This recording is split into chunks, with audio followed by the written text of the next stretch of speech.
Assalamualaikum warahmatullahi wabarakatuh. Jumpa lagi dengan Pak Aziz di channel Aziz Ivin. Hari ini kita akan belajar tentang mencari informasi melalui internet. Ya, mencari informasi melalui internet. Ini adalah materi yang memang Pak Aziz rasa cocok sekali untuk adik-adik yang sudah kelas 9 ya, di SMP atau MTS, sehingga ini lebih menunjang untuk membantu dalam menyelesaikan tugas-tugas yang ada di sekolah maupun di luar sekolah gitu ya. Ngomong-ngomong tentang mencari informasi di internet atau melalui internet, itu pasti ada hubungannya dengan yang namanya website. Ya, betul nggak? Ya, betul. Jadi ada hubungannya dengan website. Kemudian ada hubungannya dengan browsing. Ya kan? Pasti tidak asing dengan istilah ini. Ada juga searching. Nah, ini yang nanti insya Allah kita akan pelajari di kelas 9 ini. Jadi silakan dipersiapkan betul. Nah, yang pertama kita akan bahas dulu tentang website ya, tentang website. Apa sih website itu? Ini tidak asing sekali ya, istilah website ini. Biasanya banyak yang menyebutnya dengan web ya, betul tidak? Ya, dengan web. Jadi website ini kalau kita bisa berikan istilah yang mudah, itu adalah kumpulan dari halaman-halaman dari suatu situs ya atau lebih yang mana berisi tentang informasi, pastinya informasi, baik itu dalam berupa teks, berupa gambar, berupa video mungkin ya, animasi dan sebagainya. Kemudian kira-kira pertama kali website ini kapan sih ditemukan?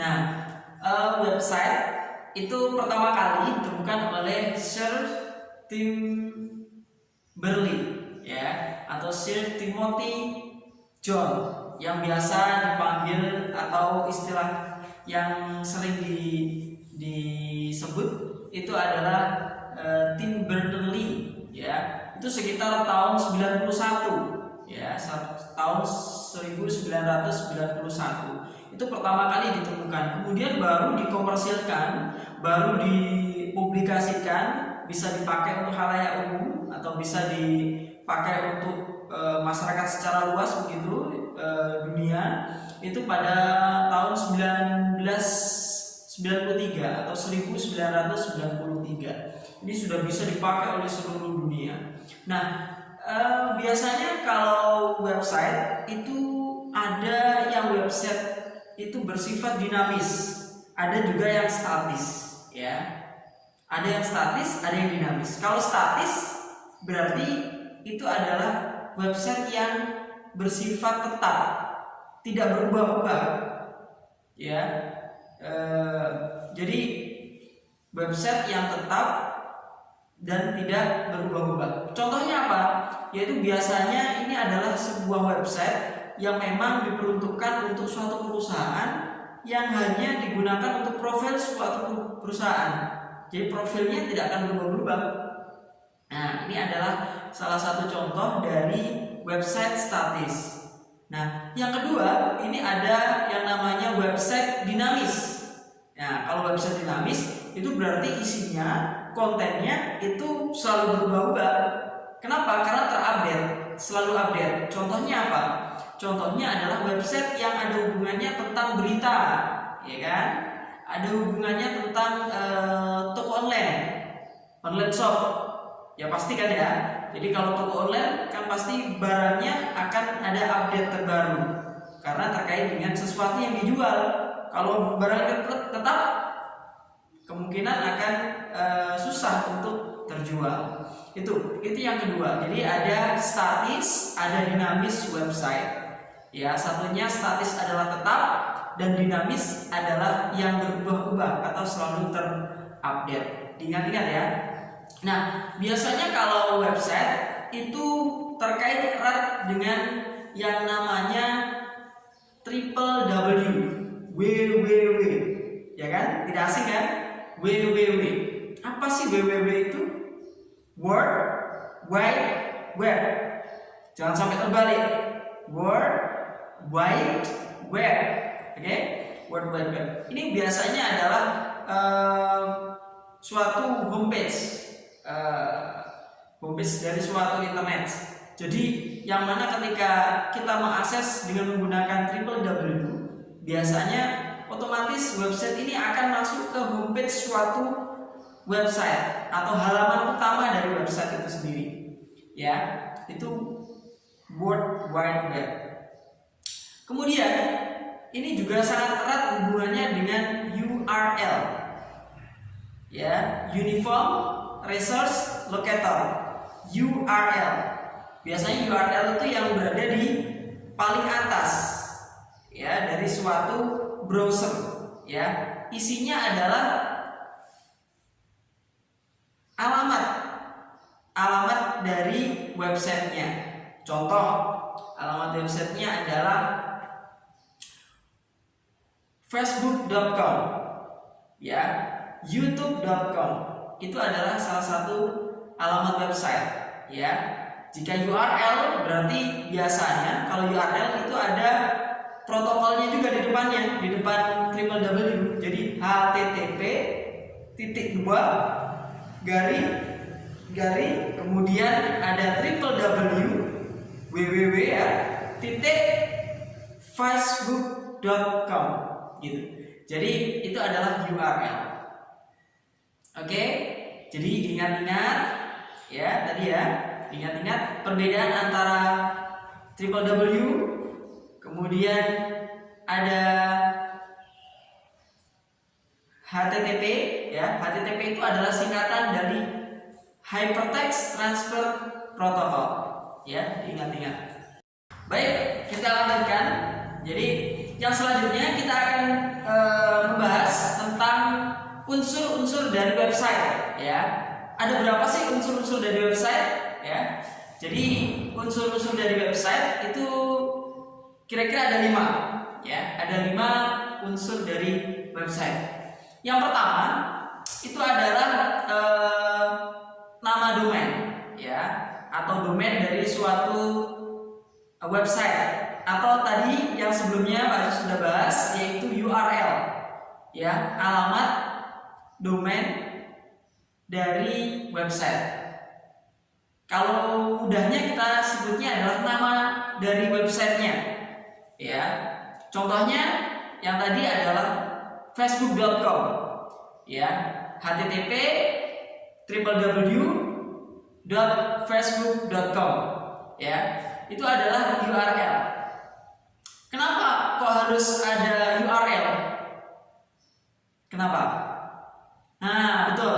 Jadi yang namanya suatu server komputer ya, itu kalau bisa Pak ibaratkan itu sebagai rumah ya, masing-masing rumah komputer itu. Sehingga ketika kita mau mengakses komputer server yang ada di daerah lain, di kota lain, di negara lain ya, misalnya contohnya Facebook itu, maka kita harus tahu alamatnya kan ya.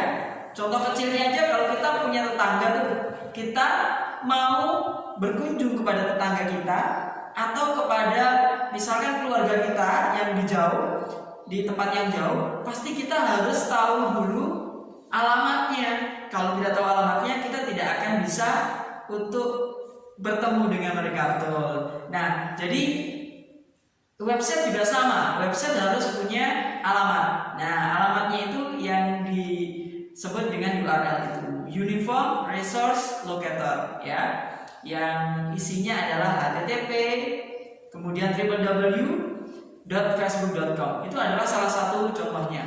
Kemudian yang kedua itu adalah hosting website ya, hosting website, atau biasanya kebanyakan disebut dengan web hosting ya, web hosting. Mungkin ada beberapa dari adik-adik yang sudah tidak asing dengan kata-kata web hosting. Apa sih sih web hosting itu? Jadi web hosting itu adalah suatu penyedia layanan yang mana kalau bisa Pak Aziz sebutnya itu adalah harddisk yang digital, harddisk yang online gitu. Jadi fungsinya untuk apa sih? Yaitu fungsinya untuk menyimpan data-data yang ada hubungannya dengan website kita, ya, website atau blog kita. Jadi file-file yang ada hubungannya dengan website atau blog kita, ya, baik itu berupa coding ya, kemudian script, kemudian foto, ya, atau gambar gitu ya, kemudian video dan lain-lain, itu bisa disimpan di dalam web hosting tersebut agar bisa diakses oleh orang lain, gitu ya, orang lain. Itu adalah web hosting. Secara ringkasnya begitu. Jadi web hosting itu adalah suatu penyedia layanan penyimpanan secara online yang dikhususkan memang untuk menyimpan data-data yang ada hubungannya dengan website. Itu adalah web hosting. Yang ketiga adalah bahasa pemrograman. Ini penting sekali. Kenapa? Karena suatu website itu tanpa menggunakan bahasa pemrograman yang baik, maka hasilnya pun juga akan kurang baik, ya. Jadi bahasa pemrograman ini fungsinya adalah untuk menerjemahkan, ya, istilahnya sebagai penghubung antara bahasa kita dan bahasa mesin. Kenapa? Karena komputer itu adalah mesin, sehingga bahasanya berbeda dengan kita. Maka harus ada penghubung atau translator yang bisa mentranslatekan, bisa menerjemahkan bahasa kita atau istilahnya perintah kita agar dimengerti oleh komputer, dimengerti oleh website internet, ya, sehingga bisa menampilkan atau memunculkan sesuatu sesuai dengan keinginan kita, ya, atau sesuai dengan perintah kita. Itu bahasa pemrograman. Contohnya apa sih bahasa pemrograman? Ini kayaknya adik-adik sudah familiar sekali. Ada yang istilahnya namanya HTML, oke, ada PHP, ya, kemudian ada juga JavaScript, ya, CSS dan sebagainya. Ini adalah bahasa-bahasa pemrograman yang ada hubungannya dengan website. Yang nomor 4 itu adalah desain web, desain website. Ya, mengapa desain website juga menjadi unsur yang penting di dalam pembuatan website? Nah, karena namanya website itu kan adalah merupakan suatu tempat, ya, tempat penyalur informasi, ya. Nanti bisa berupa hiburan, bisa berupa berita, ya, dan lain-lain, atau toko online misalnya. Oke, nah ini sangat diperlukan suatu desain yang memang harus sesuai dengan user atau sesuai dengan pengunjung. Bagaimana agar bisa sesuai dengan pengunjung? Nah, itu makanya ada yang namanya desain web. Jadi suatu website itu memang harus didesain sesuai dengan user-user yang membutuhkan. Ya, kalau misalnya usernya membutuhkan untuk jual beli, maka desainnya adalah sebuah toko. Bagaimana cara mendesain sebuah website agar seperti halnya toko, bisa jual beli, mempermudah penjual dan juga pembeli, sehingga pembeli pun mudah untuk menjual barangnya, pembeli pun tidak ragu-ragu untuk membeli barang yang ada di penjual, karena ada suatu website yang memang betul-betul terpercaya, secure, dan memang didesain sesuai dengan keperluan, gitu ya. Itu desain web. Yang nomor 5 itu adalah file transfer protocol, atau biasanya disingkat dengan FTP, ya, FTP, ya. Jadi file transfer protocol gunanya untuk apa?